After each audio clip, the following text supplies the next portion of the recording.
Well, Jess here. I'm so thankful to have another opportunity to hop on and just share a quiet time thought. I'm going to be sharing from the Old Testament today. And if anyone ever tells you that the Old Testament is boring, you can tell them just to keep reading, because this is a super great and just intriguing story. So I'm going to be sharing from 1 Kings 13. And you meet in the beginning of the story a man of God, and he is talking to Jeroboam, who is the king. And basically, this man of God gives the king some not great words about what's going to be happening in the future. And so King Jeroboam says, "Seize him!" And in the midst of that, the king's hand is shriveled up and the altar splits apart. And so I think King Jeroboam's like, oh man, this is a man of God. I better be careful. The man of God prays for the king's hands to be restored, and it is. And in verse 7, the king says, "Come home with me for a meal, and I will give you a gift." And then verse 8, "But the man of God answered the king, 'Even if you were to give me half your possessions, I would not go with you, nor would I eat bread or drink water here, for I was commanded by the word of the Lord, you must not eat bread or drink water or return by the way you came.' So he took another road and did not return by the way he had come to Bethel." So then on his way home, he meets an old prophet. And again, the old prophet gets talking to this man of God and says, "Come home with me."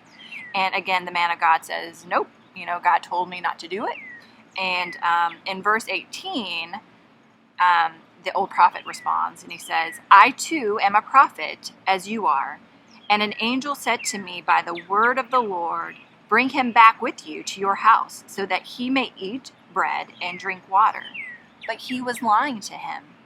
So the man of God returned with him and ate and drank in his house."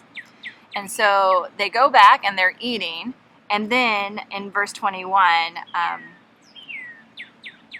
the Lord speaks to the man of God and says, "This is what the Lord says. You have defied the word of the Lord and have not kept the command of the Lord your God gave you. You came back and ate bread and drank water in the place where he told you not to eat or drink. Therefore, your body will not be buried in the tomb of your ancestors." And then he is killed by a lion. And just such a crazy, interesting story from the Old Testament. But the Lord really brought 3 points out to me in this story.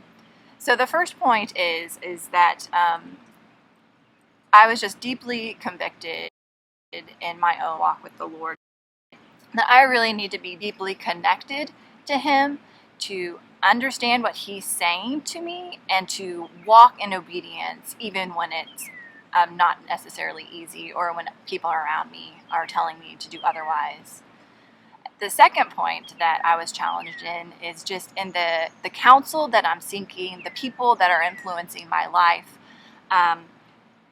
Who am I letting persuade me, whether it's for the good or for the bad? So I want to make sure that the people that are speaking into my life are of the Lord, are godly people, that themselves are connected to the Lord. And at the end of the day, though, I need to please the Lord over pleasing people and making sure that my walk in obedience is of more importance than what the people around me are saying. And then the third point, and this is the most convicting of all for me, is am I aware of the impact that my words have on those around me? So I think that if we look back at this story, I don't think the old prophet's desire was for this man of God to be killed. And yet, through some lying and deceiving and for his own purposes, he got this man of God to come back to his house and he was killed by a lion. And so why am I saying the things that I'm saying to the people in my life? Is it for selfish reasons? Am I so connected to the Lord that what I'm saying is of the Lord? Are the words coming out of my life, out of my mouth, bringing life to those around me? And so I just really wanted to be careful in why I'm saying the things that I am, and making sure that I'm not influencing people in a way that would not be glorifying to the Lord. So those are just the three things that really stood out. Walk deeply with the Lord, be careful with the counsel that I'm seeking, and also be very aware that my words can impact people in a way that I might not even know or aware of. So anyway, those are my thoughts from 1 Kings 13. Thanks for listening, and I hope that you guys are challenged by them.